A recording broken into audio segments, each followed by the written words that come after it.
Hello, my beautiful friends. I am Laurel Bleadon-Maffei with Illuminating Souls, welcoming you to this episode of Sleepy Bedtime Blessings, a podcast designed to help you rest, relax, and fall asleep, all while deepening in your connection with your beautiful team of angels who love you so. If we're meeting for the first time, I am an angelic practitioner, a spiritual teacher, and an encourager of souls.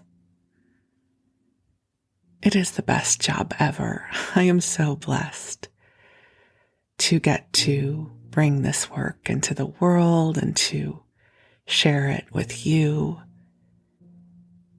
If you're wondering what I do as an angelic practitioner and spiritual teacher, I do one-on-one angel sessions, which are wonderful. I also offer soul mentoring, which offers consistent support as you move through a time of transition or growth or healing. And then I also offer a variety of classes designed to inspire your spirit. As I record this, I'm getting ready to offer a new cycle of my 6-week class, The Power of Your Voice, which is all about helping you come in to the beauty, the uniqueness, and the light of your own voice. And we're going to be focusing on oral storytelling like I do here on this podcast and much more. And so if you're interested in anything that I just described to you, I invite you to visit me at my website, illuminatingSouls.com. And if you're listening to this podcast months or even years after it was originally recorded, I will likely be offering some other classes that will be empowering and inspiring that perhaps you'll be interested in. So for now, though, I am here to help you come into a place of rest. I'm here to co-create a loving and sacred space where you can connect with the angels. And I know that some of you listen during the daytime. So if you are not planning on going to sleep, my intention is to be a loving, welcoming companion for you as you go about your day. And if you are using the podcast as a sleep tool, I invite you to cozy on up and snuggle on in as you get ready for a good expanse of sleep. This podcast blends together two of my favorite forms of self-care: connecting with the angels and sleep podcasts. I have been using sleep podcasts for years now to help me transition from my waking consciousness into that great mystery of sleep. And I have been working with the angels much, much longer than that.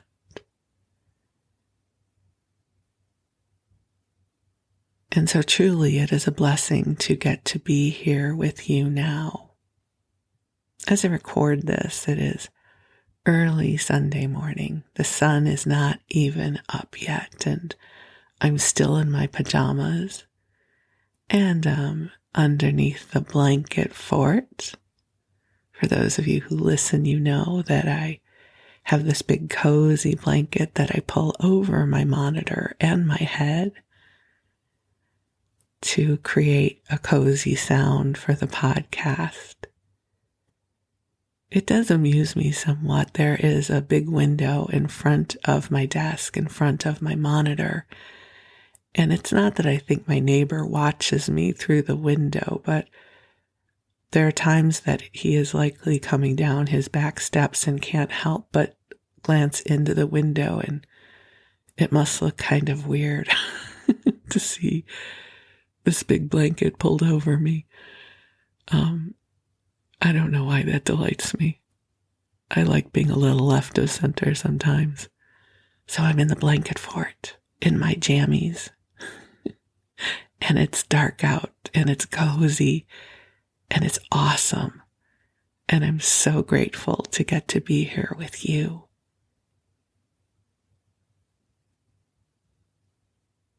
So here's what you can expect, especially if you're new to the podcast. The episode is going to run about an hour because, as a listener of sleep podcasts, that's my preference. When an episode is less than an hour, I feel pressured to fall asleep quickly.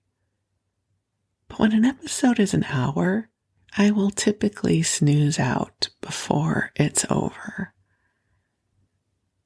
And if I don't, I just queue up another episode.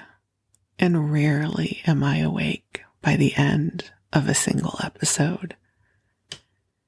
And there's lots of different sleep podcasts out there in addition to this one.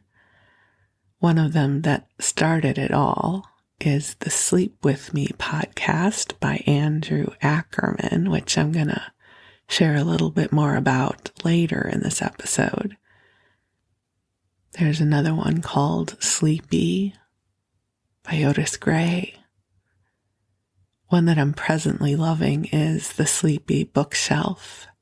And at the moment, they are reading from Little Women. But they've also read Pride and Prejudice and Jane Eyre and my favorite Anne of Green Gables. So lots of different podcasts that you can try out and see which one works for you best. I mix them up. I kind of tune in to see what I'm in the mood for. And I will be happy to share with you that I listened to this one as well, and it puts me to sleep. So, lots of ways to support you. And so, as I was saying, the episode will run about an hour, and typically I share with you a little bit about life, some spiritual principles. I bring in the angels for you for the first 15 to 20 minutes. And then I tell you a story. And I might read to you from something that's in the public domain. I might tell you a story from my own life. I might mix it up a little bit and share with you something from the Wayback Machine, like an old TV guide or old cookbooks. Just enough to keep you interested, but also rambling enough to make space for you to go to sleep. So I promise not to share anything so important that you will have to stay awake. And already I feel the love of the angels flowing through for you. So if you can't feel it, it's okay. I know that they are here. And I love the ritual of calling them in, so I invite you to take a nice deep breath in and out as I call them in to be with us now. So beautiful angels on high, I invite you to join us here. And even as I say those words, I can feel that you are inviting us to be here with you. And angels, I thank you for your love and your compassion and understanding as you help each one of us on our path of light. and angels, I ask that you bring to each of our beloveds waves and waves of love. I ask that you bring forward ease on the parts of life that might be feeling challenging.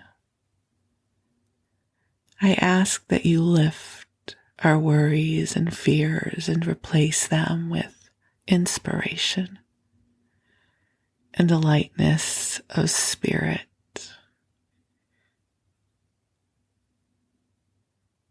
And dear ones, just take another breath in, allowing the angels to fill the space you are in with a soft pink light.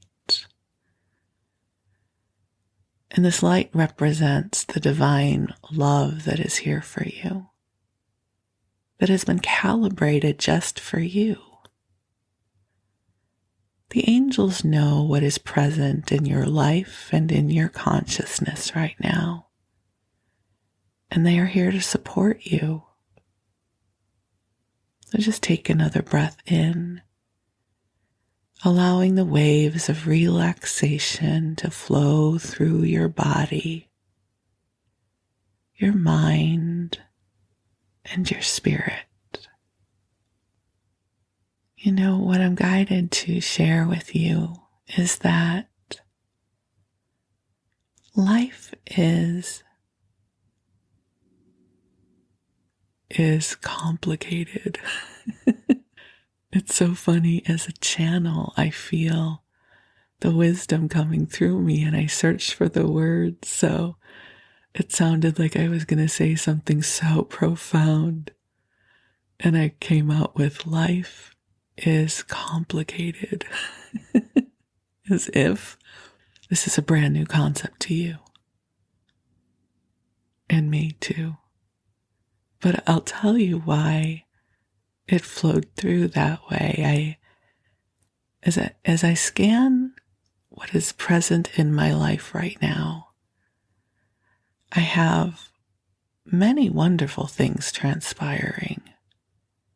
And I will also share, I have a few places where things are not going as I want them to go. One in particular. And I'm not going to share with you what it is because the details aren't really important to anyone but me. But we all have that one place in life right now that feels sticky. Or maybe we're going down a slippery slope that we've been down before and we don't want to go there. And our stuff is up around it. That's the official term, in case you're wondering, stuff. And the thing is we all have stuff. We all have our triggers. We all have the aspects of life where things are not going the way we want them to go. Life isn't either all good or all bad. Life is everything. Right? It's like you don't just get the sunny weather, you get the cloudy weather. You get it all. And part of learning how to navigate our life in a state of balance is to recognize that life is everything. And so if you have an aspect of life right now where your stuff is up, where maybe things are feeling sticky or challenging, I want you to just take a deep breath in with me. I'm going to take one too. And just invite the angels to support you in what you are presently navigating. You don't need to know how you get out of this, how you shift it. The angels will support you. For now, simply bring the parts of you that are feeling tender or vulnerable or maybe even frightened. Just bring those into the light right now and let the light meet you where you are. and let it be okay. I'm sure you've heard this piece of wisdom before. Sometimes it's okay to not be okay. I remember a few years ago, I was in a really difficult time of life and everything overwhelmed me. I wasn't feeling well. I was dealing with some long-term ripple effects of some health stuff. There was stuff going on in my family. Everything about life was overwhelming me, and it felt like more was getting added to my plate, and I was so overwhelmed. And I was sitting with a few of my girlfriends at an event, doing my best to hold back my tears and not being very successful with it. And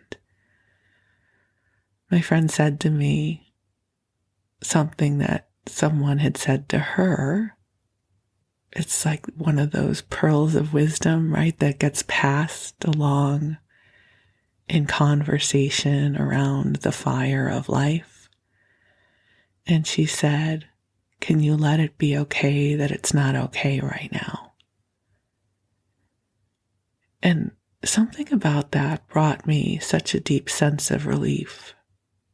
You know, we all go through passages of life where life is hard and overwhelming, and sometimes if we can just let it be okay that it's not okay right now, there's a sense of relief. It's like, okay, I don't have to figure out how to fix this right now. I can just be where I am. And here's one of the reasons why I find this to be so valuable. I wholeheartedly believe that we are wired to seek the light. And I recognize for some people, they may be in such difficult circumstances that this doesn't work for them. So this is not a one-size-fits-all pearl of wisdom. But I will say this is a pearl of wisdom that fits many, which is we are innately resilient. And there's a metaphor that I often turn to when I am speaking of the ups and downs of life, and that is that of your everyday variety of houseplant. And the leaves innately move towards the light source.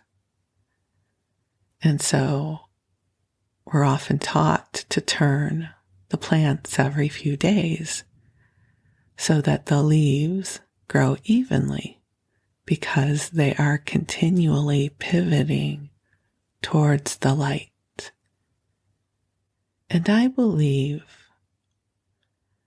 that we can do the same.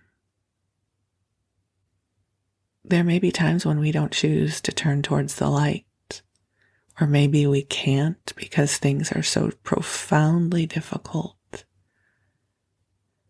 But when I think about who we are as divine beings in human form, and when we remember that love and compassion are present, it opens something up that invites us to pivot towards the light. And so, when things are hard, it's not that you turn towards the light so that you feel automatically better.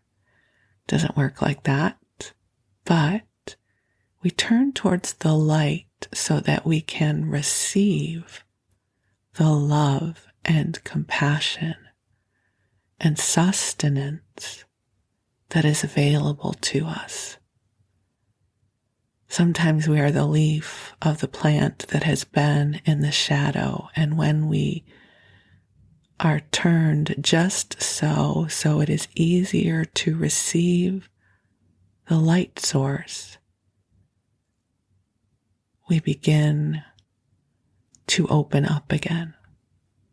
So this podcast is a source of light in that way. I am here to help you remember that you are precious and you are loved and you matter. You matter in such bright, beautiful ways. You are made of stars, and there are still wonderful adventures here for you. I don't care how old you are or how tired you are. I affirm that goodness is flowing to you now, that sparks of inspiration will meet you right where you are.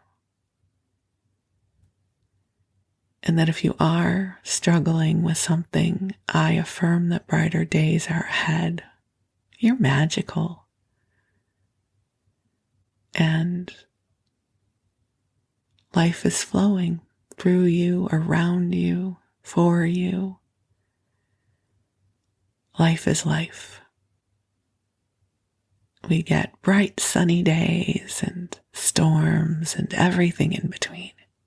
And through it all, you are loved. It's one of the things I love so much about working with the angels. It's a reminder that there is a 24/7 broadcast of love that is always happening for us all. And as we remember this and learn to pivot our divine satellite dishes in that direction, it makes it easier to remember and to receive this love. This is not a love that you have to earn or be worthy of, any more than a flower in your garden must be worthy of the sun. This love is here for you because you exist, because you are a spark of light of this universe. You are of this love, and this love is you and here for you and with you always. And I'm so lucky that I get to love you right now. I get to feel you in my heart, wherever you are listening from. And I am sending you love. And I am asking the angels to amplify this love to help you remember the beauty of all that you are. You're a miracle, and I am so grateful for this opportunity to love you. So again, if you're getting ready for sleep, just get comfortable in your body, pulling your blankets up just so. And while you rest and hopefully fall asleep, I'm going to tell you a story. So tonight's story is going to come from the Wayback Machine. I am going to share with you my own personal ode to Trader Joe's. And I know we have many of you who listen from outside of the United States, and probably because of the wonders of social media, you may already know about Trader Joe's, which is a US-based specialty grocery store. They sell mostly their own brand of products. So where you might go into a regular grocery store and they would have many different manufacturers' products on the shelves. If you went to the cereal aisle, there would be lots of cereals from different companies, right? Different kinds of crackers or biscuits, as you might call them outside of the United States. from different manufacturers vying for shelf space. At Trader Joe's, they sell their own brand of products. They may every once in a while have other brands, but I would say probably about 90% of the products they sell under the Trader Joe's label. Now, before I get too far into my ode to Trader Joe's, I have to give props to the podcast Sleep With Me by Andrew Ackerman. He has been doing his podcast, I think, since 2014, might even be earlier than that.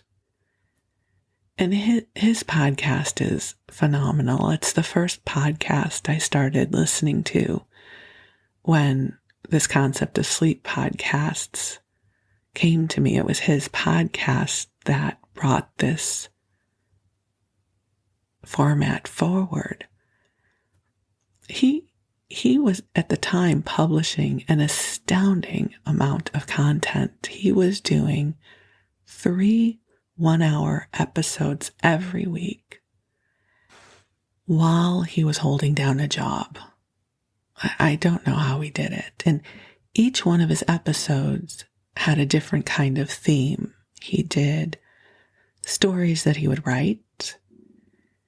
He would do recaps of television shows. And then he had several other themes that would rotate through. And one of my favorites was he would review the Fearless Flyer from Trader Joe's. The Fearless Flyer is a pamphlet printed on newsprint that Trader Joe's brings out, I don't know, maybe every quarter or so. And they profile their latest products. And he would go through the Fearless Flyer and share his thoughts about the products and which ones he tried and what he liked and how he used them. They were some of my very favorite episodes because I felt like I was walking through Trader Joe's with a friend. There was this intimacy to them. He also would do real-time recipes where the narrative would be he invites you over for a meal and then together you go to Trader Joe's and you get the ingredients and then he walks you through how to make the recipe. And I think what I loved so much about both of those kinds of episodes was, as I said, the intimacy of them. I think we are all craving more intimacy, right? Life is weird now, and I love the idea of a podcast feeling like a good friend. You know, when he would flip through the Fearless Flyer, I would, in my mind, go, oh, I love that too. No, I didn't like that one. And it would feel like a conversation, you know, that I might have with a friend if we were out to lunch and then stopping at Trader Joe's afterwards. So I want to really honor what he has already created as I share with you my own experiences of Trader Joe's. And hopefully you will feel like we are having a conversation between friends, because we are. It's just in this conversation, I'm talking out loud and you're probably talking in your head to me. I just want you to know that I hear you. So, my personal story with Trader Joe's starts in 1985, which is the year that I moved from Chicago to Los Angeles. I was 23 years old, and I really didn't know much about Los Angeles other than I knew I wanted to live there and work in the entertainment industry. I don't remember how I found out about Trader Joe's. I think it was just a byproduct of living in Los Angeles, and I lived on the West Side, which was really terrific. I didn't know much about Los Angeles and its geography, but the first apartment I ever got, I got by going to the UCLA Housing Board. I don't know how I thought about that. Someone must have said something to me, or I don't know. I just thought, I'm going to go to the UCLA Housing Board and see if anyone is looking for roommates. And I wound up becoming roommates with 2 UCLA students, and we had a townhouse on Bundy, just south of Santa Monica Boulevard. So I was on the West Side, and my office was in Century City, so it's pretty lucky that I somehow wound up on the West Side when I moved there, because LA is so big, and I say it's lucky, but I absolutely believe my angels had something to do with that. And as I recall, my cousin Susie also lived on the West Side at that time. And somehow I found out about Trader Joe's. At the time, Trader Joe's was a small regional specialty grocery store. Their first store had started in Pasadena. And by the time I moved to LA, they had a store at Westwood and National. Now, for any of you who lived in LA around that time, you will remember this store. It was, and perhaps still is, I actually don't know if they still exist at that location. I haven't lived in LA since, 2008. But at the time, their parking lot was tiny. And I was working traditional business hours in a corporate job, and I could only go to Trader Joe's in the evening or on the weekends with everybody else.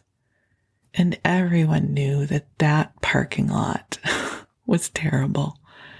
There was not enough parking for everyone who wanted to shop there, so you would really have to steel yourself and get ready, get in the right mindset to be a parking lot warrior and have patience when you went.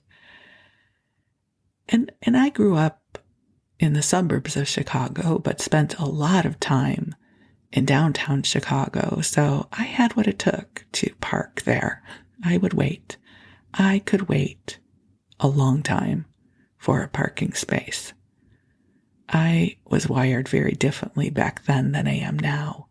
And this was before I knew about the parking lot angels.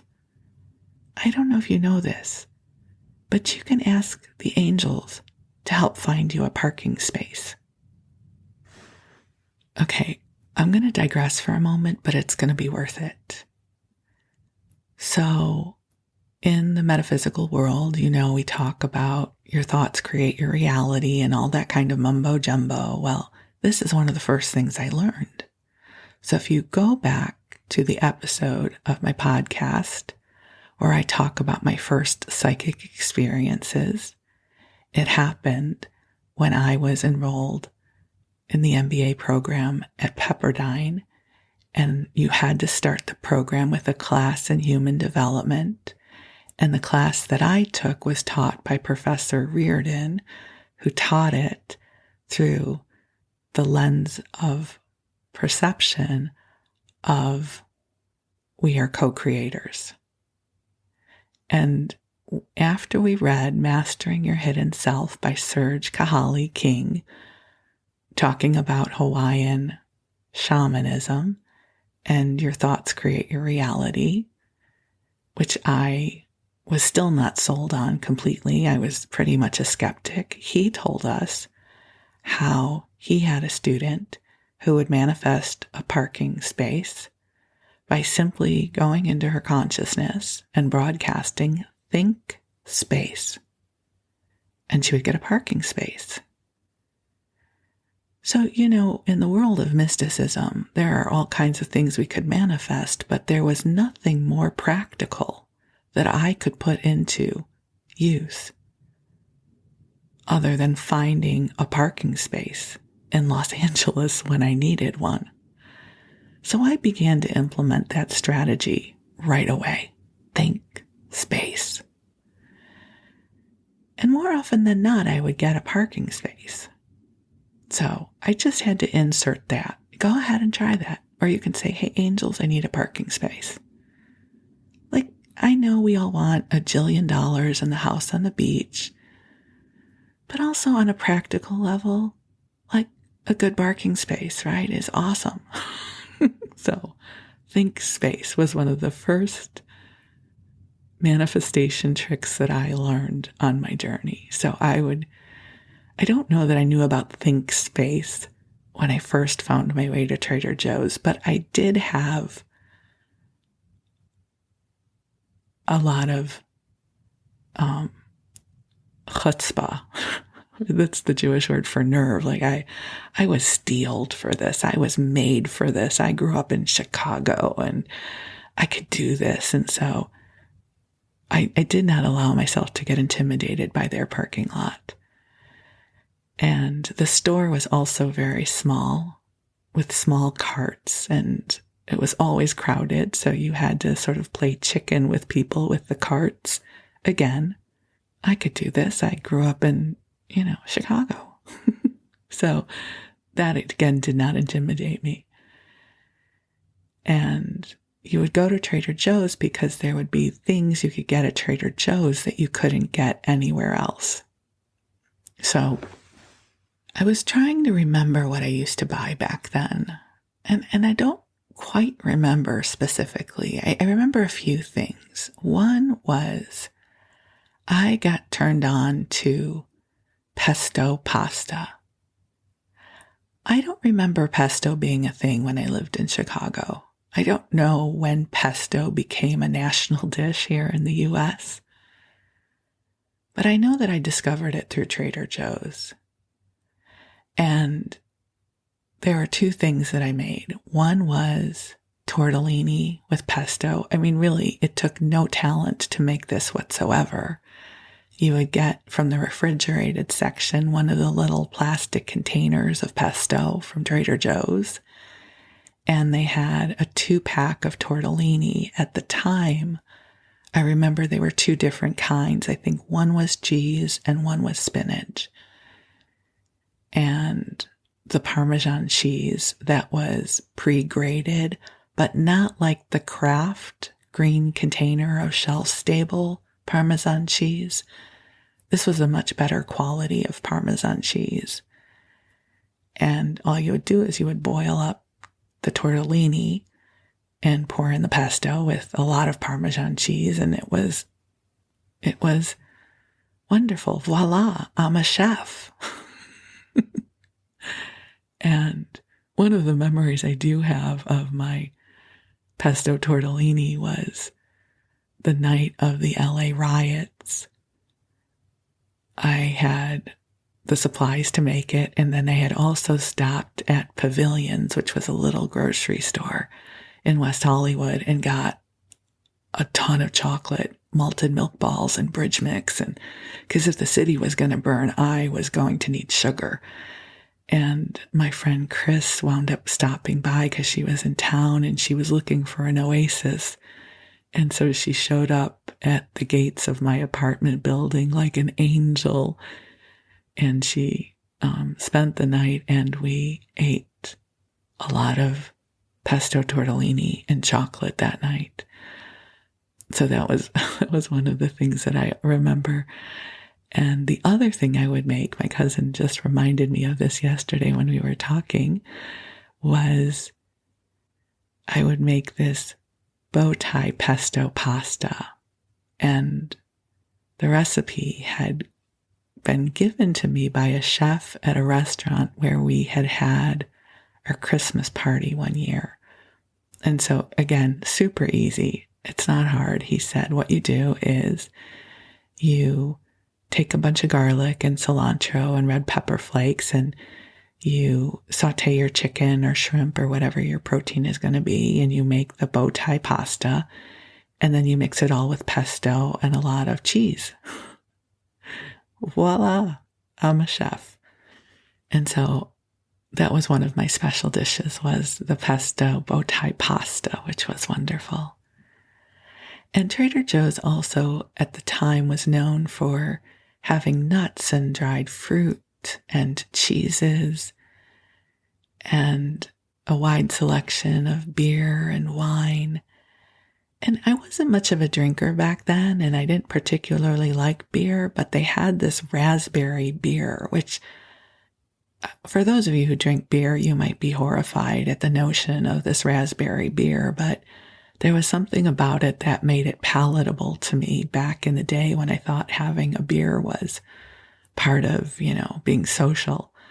And I just remember people would come over to my house and they'd be like, why are you drinking this stuff? I was like, I don't know, it's from Trader Joe's. It's pretty good. And I would buy different trail mixes there and snacks. And they had this really yummy, chunky, spiced applesauce that I used to get from there all the time. That was really good. And so Trader Joe's just really became a part of my life when I lived in LA. And then over the years, they expanded. They certainly expanded in Los Angeles. And at some point, I abandoned the little store at National and Westwood for the stores with bigger footprints. There was one in West Hollywood on Santa Monica Boulevard I would often go to, and other Trader Joe's stores that I would find my way into that had more parking for sure and bigger footprints, so you weren't having to play chicken with the grocery carts with other shoppers. And then at some point, Trader Joe's began branching out nationally. I remember when they opened up I think they were in Evanston first in the Chicago area. And my mom came to love Trader Joe's. She and my Aunt Jane would go together and get their supplies once a month at Trader Joe's.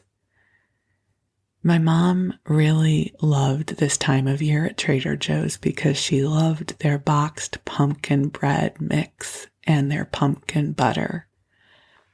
And this time of year, when pumpkin season would come around, and if I visited my mom, there was always some of the little muffins that she would have made out of the pumpkin bread and a jar of the pumpkin butter in her kitchen. And my mom died in February of 2019, and her birthday is December 3rd. And I remember being at Trader Joe's. It was December 3rd of 2019, and I was missing my mom. It was her birthday. And I was just doing my shopping. I was up in Napa, where if you ever go up to Napa, there's a Whole Foods, a barbershop, a Pete's Coffee, and a Trader Joe's lined up in the little strip mall there. And that's where I typically go shopping. And this is back when Trader Joe's was hardcore doing the samples.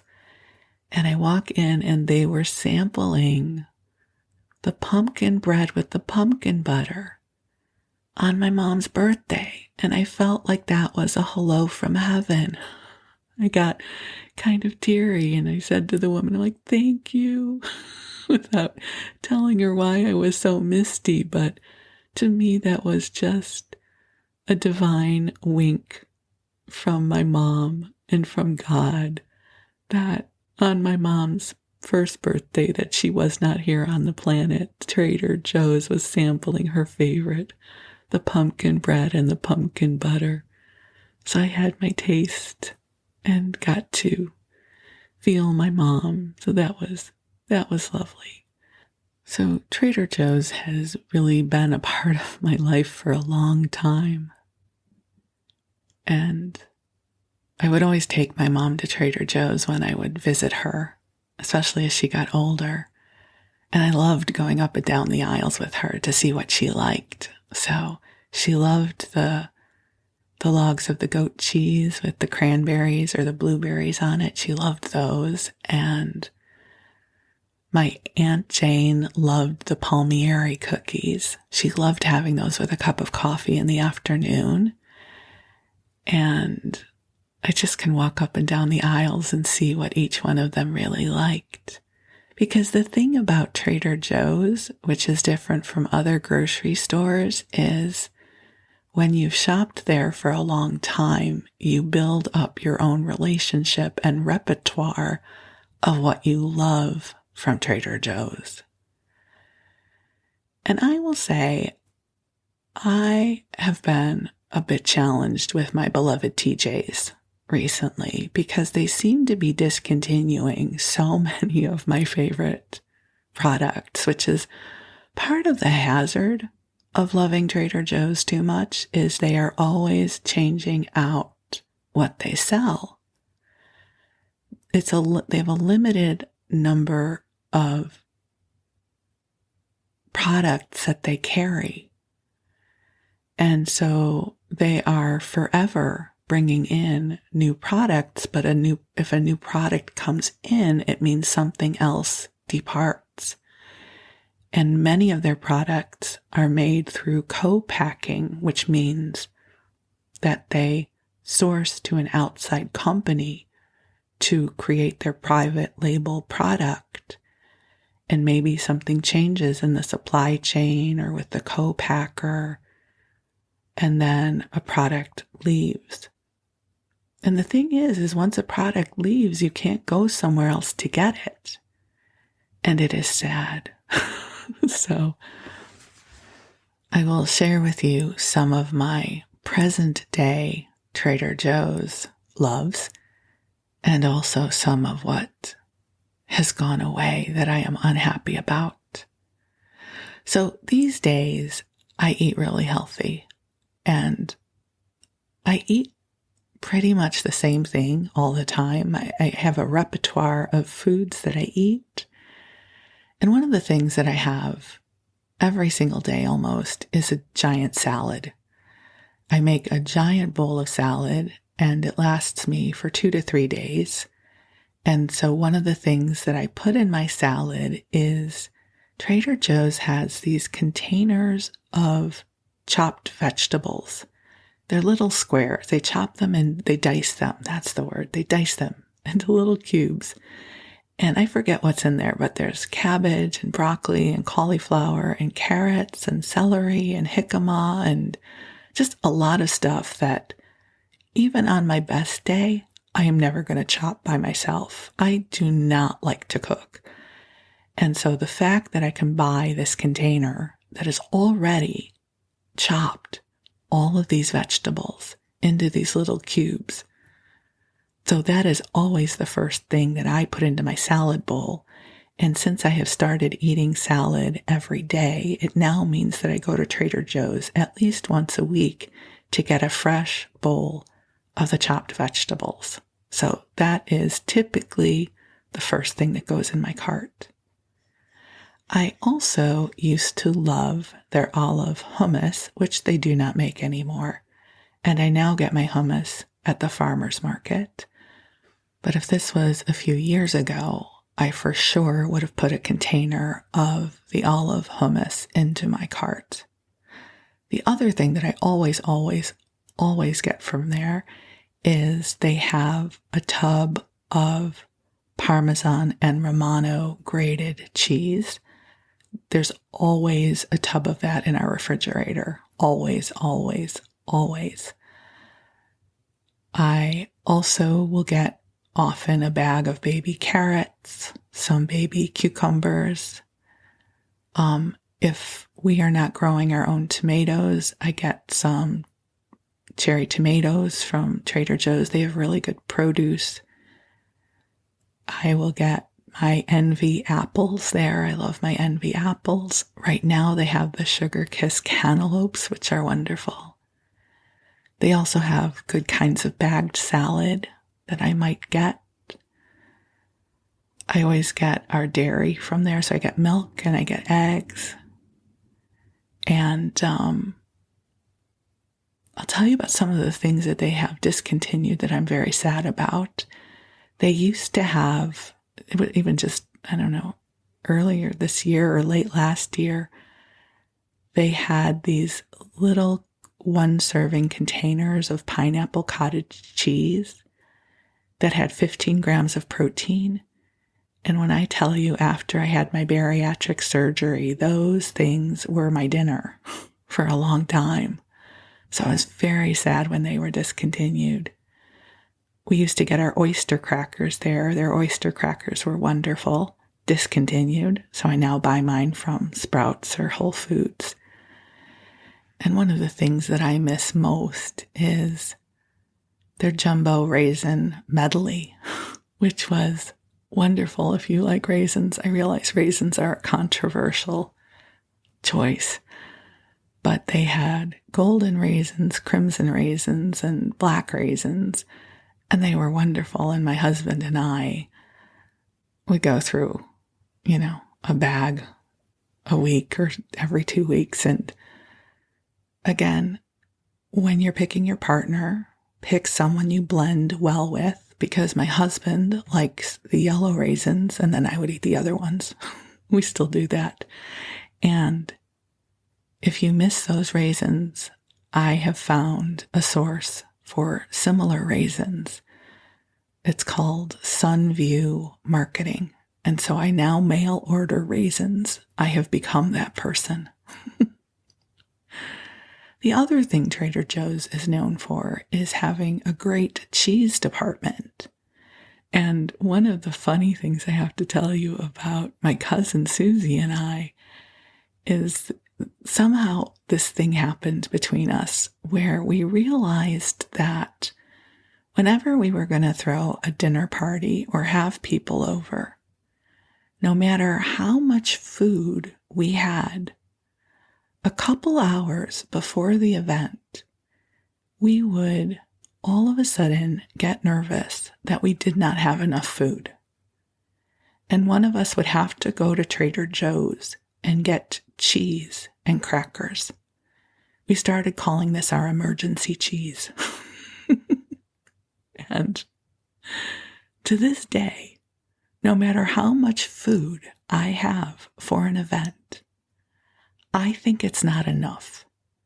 It must come from the Ashkenazi Jewish heritage of wandering through the desert for 40 years without enough food or something. And my husband really has to talk me out of going out for emergency cheese. I'm like, I think we need more. He's like, we have enough. And my husband's always right about these things, so he calms me down when I get ready for emergency cheese run. So this is an ode to the famous Bleadon emergency cheese run that we would often do. And I am someone who always needs to have food in my house, just kind of going back to the consciousness that forces me on the emergency cheese run. I always need to have food in my house. Wait, and I need to tell you about some of the other things that I'm presently obsessed with at Trader Joe's. So there's a woman I follow on TikTok. I forget her full handle, but her first name is Erica. And she shops at the Trader Joe's I go to in Fairfield. So there's two Trader Joe's that I frequent the most. The one in Napa I told you about. And then there's another one in Fairfield. Each one of them is about 20 miles in opposite directions from where I live.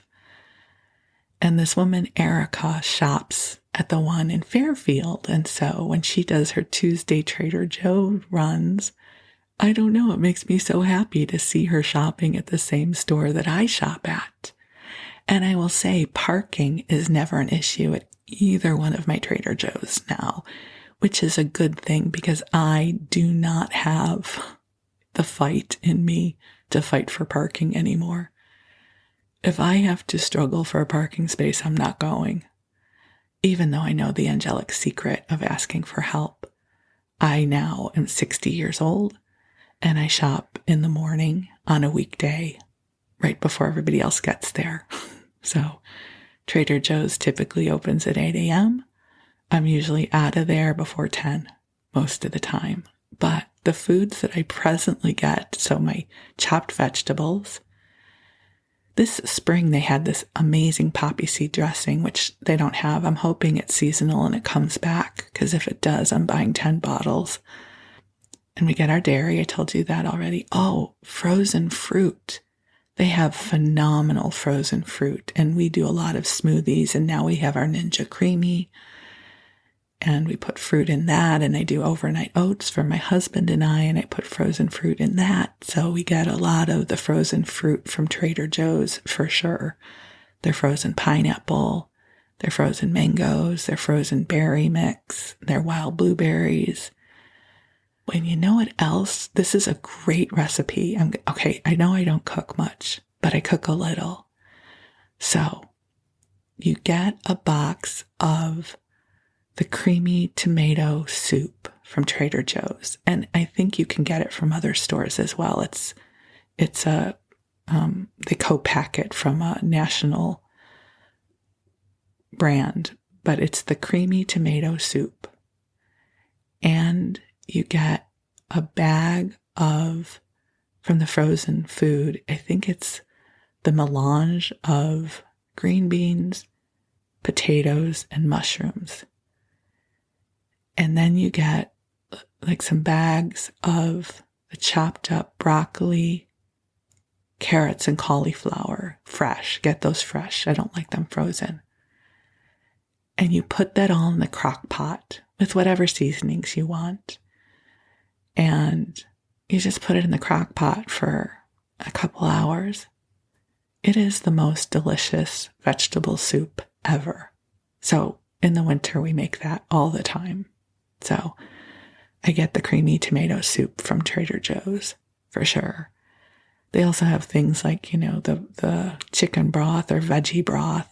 Oh, and how could I not talk about everything but the bagel seasoning, which is now something you can get everywhere. But Trader Joe's invented that, I think, back in 2016. Because everybody knows that the seasoning on an everything bagel is where it's at. So Trader Joe's invented the everything but the bagel seasoning, which is amazing. I always have that in my cabinet. And then I don't think I can buy these anymore because I eat too much of them, which is always the way with a really good snack, is they have these things. I think they're called crunchy curlies. They're lentil chips. And Erica on TikTok said that she loved them. And so of course I had to buy some, which was a mistake. I can't try new food because then I get obsessed. And I'm obsessed with these things now. They are the perfect crunch. And so I bought some and I loved them. And then they were out of stock for months. So when they came back, I bought a lot. And so I'm still working off my stash. And they're really good for not the lentil chips. That was a bad segue. But Trader Joe's is also a good place to go for your protein bars. So they have the Bear Bells, which I like, and they have the Think Thins, which I like. And they did have these really good fiber bars that I think may not be in production anymore because I haven't seen them in a few months. So that's the thing, stuff goes away at Trader Joe's and it's sad when it does. I still miss my jumbo raisin medley. That was good, and they had it for years. And I miss my pineapple cottage cheeses. But Trader Joe's is a part of life, it's a part of my weekly ritual, and they now are in most major metropolitan areas, and they have become quite the darling of social media. So even if you live outside of the US, you likely know about Trader Joe's because a lot of people on Instagram and TikTok post a lot of pictures of the products from Trader Joe's. And it's funny, I love to go up and down the aisles, but I typically get the same thing every time I'm there. I am definitely a creature of habit. And the other thing I will say, not only about Trader Joe's, but a lot of other product lines, is somewhere in my adult life, I don't know when it was, but spicy became an essential flavor profile in mainstream food. I don't recall that being the case when I was growing up, but now so much of the products and the new products coming from Trader Joe's, they are habanero and sriracha and jalapeno and spicy stuff. And I do not do well with spicy stuff. So a lot of times when the new products come out at Trader Joe's that are spicy, I just am like, yeah, not for me. I will also say Trader Joe's has great chocolate, but I don't eat sugar anymore. And they have good ice cream, but again, I don't eat that anymore. So I stick to my usual things, but I love when the new product lines come out at Trader Joe's. I love looking at all of them. I'm very much a voyeur when it comes to grocery shopping. I don't have to buy it for it to make me happy, right? Just that it exists delights me. Like right now, they have this maple kettle popcorn, which I am not going to eat because it has too much sugar. I just love that it exists, though. I love that the pumpkin bread mix still exists. I'm not going to make it, but I love that it's there. So thank you, Trader Joe's, for all the delight that you have brought to me and to many others. Thank you for all the wonderful memories, and I still see myself going through Trader Joe's with my mom. We would have the best time. You know, in her later years, she was on a budget like many retired people are. And so it's not that she withheld from herself, but she wouldn't fill a cart with tons of stuff. So I would love taking my mom to Trader Joe's. And if I even saw her lingering for a moment in front of something, I would put 2 of whatever it was in the cart. I was like, come on, Mom, I'll get it for you. And we would, get things that the other hadn't tried. I'm like, oh, Mom, you're going to love this. And then we would go back excitedly to see what they were sampling. And we would be excited as we tried our samples together. So Trader Joe's has been a big part of my life's memories, and we'll revisit it again. I might stock up on a few Fearless flyers at some point, like Scoots does on Sleep With Me. Maybe we'll find some more memories to share with each other. So this is my ode to Trader Joe's, and thank you for letting me share it with you. I love you very much, and I am grateful for our time together. So you rest well, my beautiful friend. Know that you are loved. Know that you are precious in this world, and I am grateful for you. And we will talk again soon. Thank you.